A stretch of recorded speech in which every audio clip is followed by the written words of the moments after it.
everybody, let's start. I think this is a session where we are talking about Prometheus and Grafana. These are some of the open source monitoring tools.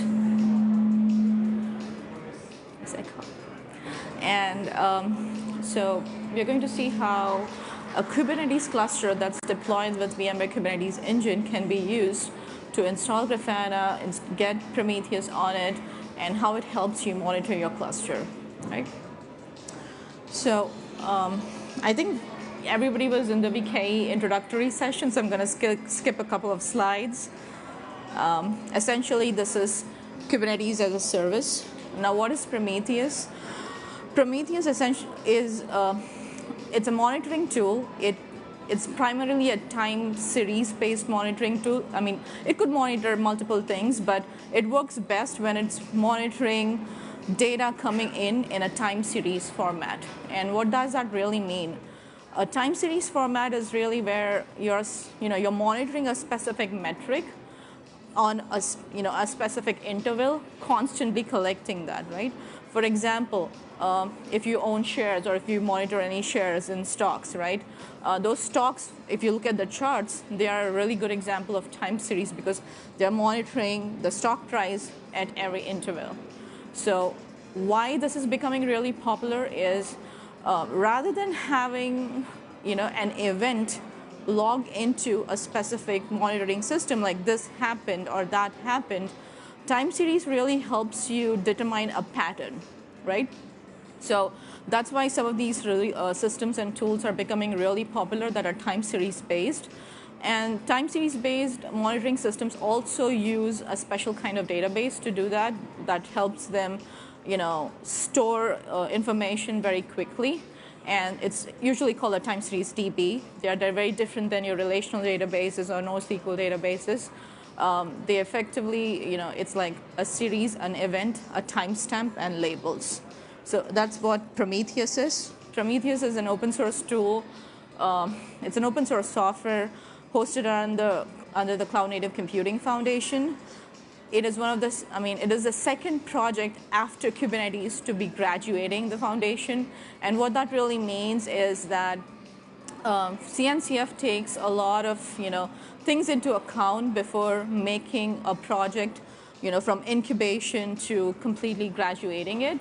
And Kubernetes was the first one that graduated the CNCF foundation, and the second one was Prometheus.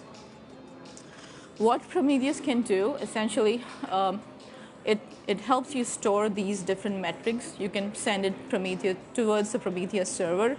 It will store them in sets and targets. And then once you have the data, it lets you do alerts. So if you file that a specific metric that it's incoming and storing in Prometheus is off by a little bit, you can generate alerts. Prometheus has a query language in itself, so if you're not really getting alerts or anything and you want to just look at data, it can help you query your existing DBs. It supports both kinds of models, as in you can actually pull data. It understands what is a good state. You can pull data from specific systems. It has integrations with a lot of different products and services. For example, it understands how to, what is a good state for Kubernetes cluster. It understands what is a good state for maybe a Node.js application and things like that.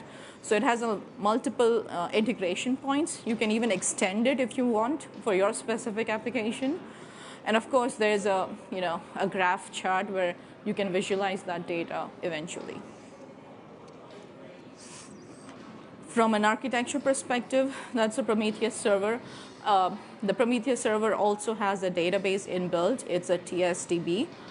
You don't really need any specific or special kind of volume mounts to build Prometheus. It will pull targets from specific platforms that you integrate the database with or the server with. And if you're really pushing targets, then you need an API gateway that understands the Prometheus language, and then you can push data through the API gateway. Once you have data in there, you can push alerts to different kinds of notification methods like email, Slack. You can generate alerts however you want. And then it has a great API. So you can, and a query language, so you can have systems query the database to give you visualizations as well. Now, Grafana, on the other hand, again, is an open source tool, but it is primarily, if you hear about Prometheus, you kind of hear about Grafana almost at the same time. It's really popular. Grafana actually uses the Prometheus query language to generate this nice visual set of graphics. So this is kind of an example of what that looks like. I'm just going to get into a demo real quick to show you some active graphs. Now, when we are working with VMware Kubernetes engine specifically, how do you monitor the clusters that are deployed on VKE, right? And there are multiple reasons why you want to do that, right? Monitoring could be like you want to take a look at what's going on. If my pod is not scaling, if my node is not scaling, I should get an alert. If my deployments are coming in at a very high rate than expected, like you want to rate limit your deployments, you want an alert coming in, you could do that with Prometheus. With specific to VKE, what I'm going to do is deploy Kubernetes. You need a cluster to begin with. I'm using Helm for this initiation, so I need a Helm chart initiated for that Kubernetes cluster. So I'm going to initiate Helm. I'm going to add a role binding. Now, Prometheus understands the different metrics that Kubernetes has and how to monitor them. However, if you're going to install Prometheus on top of a cluster, you need to give it permission or allow it to pull that data. So I'm going to add a role binding to that cluster that lets Prometheus pull that data. And then finally, deploy the products. And optionally, you can push that service on the internet. It's not recommended, but if you want to take a look at it, there's no user authentication in it. But just for the demo purposes, I've done that, and we can see what's going on. All right, so just getting into demo mode here.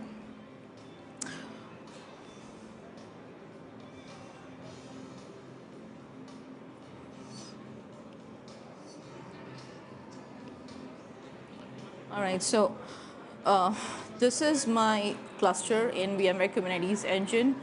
I'm not sure if you can see it very well, but it is a production-grade cluster. So I have, I could use any cluster type. It doesn't really matter.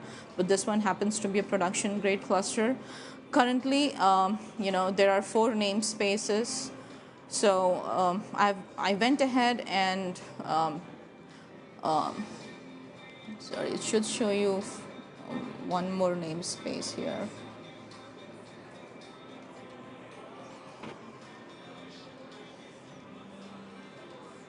Okay, not.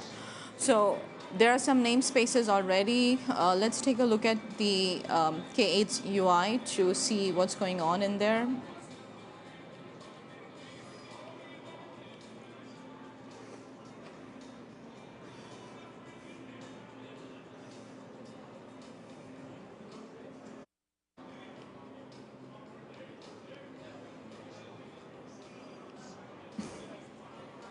Sorry, the internet is pretty slow.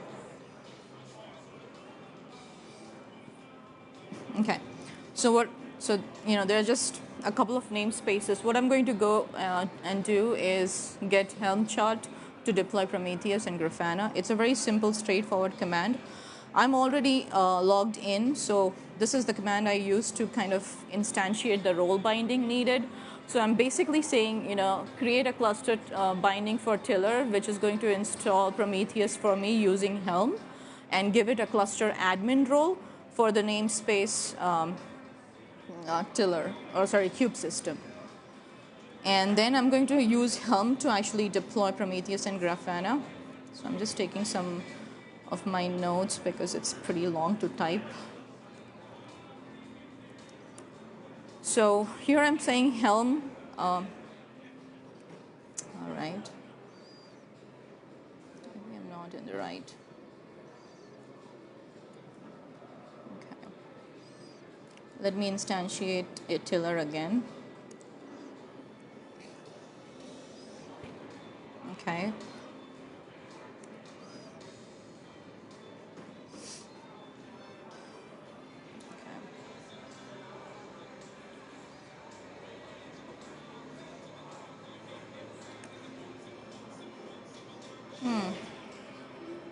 It can't find tiller. I'm not sure why. Well, I already have another deployment in case this happens. So I'm going to go through that. Essentially, the commands are pretty simple. I do a Helm install Prometheus, and then I do a Kubernetes expose in case I want to, show it to you guys. So I have another similar cluster deployed in VKE, and let's take a look at that.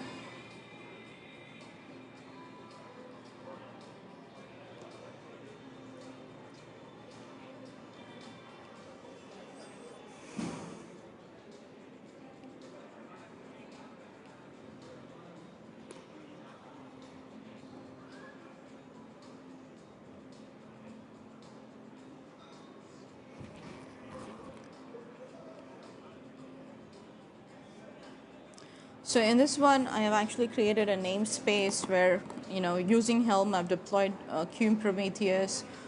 There are a couple of nodes that get deployed when you do that. One is the Kubernetes, the Prometheus itself. One is Grafana, and one is the Prometheus operator. These are the 3 different deployments that will happen. And once that's installed, basically Prometheus is there. It's going ahead. It's talking to the cluster. Because it is the cluster admin, it understands how to talk to the K8's API, and it starts grabbing data from it. What I've done is for Grafana, I've exposed that service. So if you look at services over here, I've actually exported my Grafana service. And the reason to do that is then you could, for example, the Wi-Fi doesn't let me proxy into the cluster using kube control, so I had to expose that. And this is Grafana that is pulling data from Prometheus and giving you amazing dashboards. So you can take a look at different kinds. For example, how many, if you want to look at the pod level, the deployment layer, the node layer, the cluster layer, things like that. So let's maybe take a look at pods.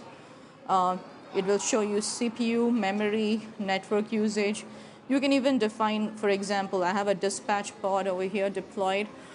This was deployed like last evening, so it has more data to collect around it, and that's why it's showing me much more capabilities. So for example, for dispatch, I can actually see for this particular pod my memory usage over time, right? And I can determine some patterns. I can create alerts if needed to do so.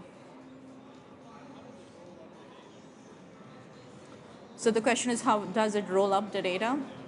So it's a time sync. It has its own database, a time sync database, and it is collecting that data from the Kubernetes system. The moment you start installing it, it understands for Kubernetes itself what metrics to collect and for what objects, and it stores that data in its TSDB. And what you're seeing right now is just Grafana querying that database and showing it in a graphical manner to you. Yeah. I mean, TSDBs are very, very small in sizes. So it's not like it's going to run out of data space a lot, but definitely, yeah, it's not going to be infinite. You have to consider how much, depending on what you're monitoring, how many systems you're monitoring. For example, I could use the same layer to monitor something else, an app that's actually running on top of the cluster, right? So yeah. You can define that, yeah. So I use a standard Helm chart to do that. I could create my custom Helm chart defining what database I want for that, yeah. So I think that's it. Any more questions? Yeah.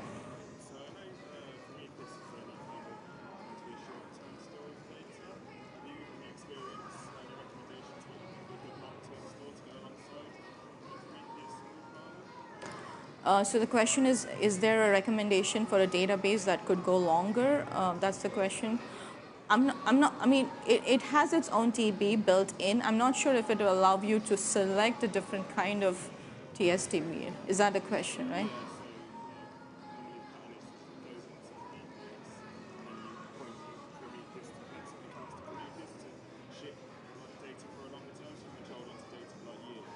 Oh, like a Kinesis stream or something like that. Yeah. I'm sure you could do that. Yeah.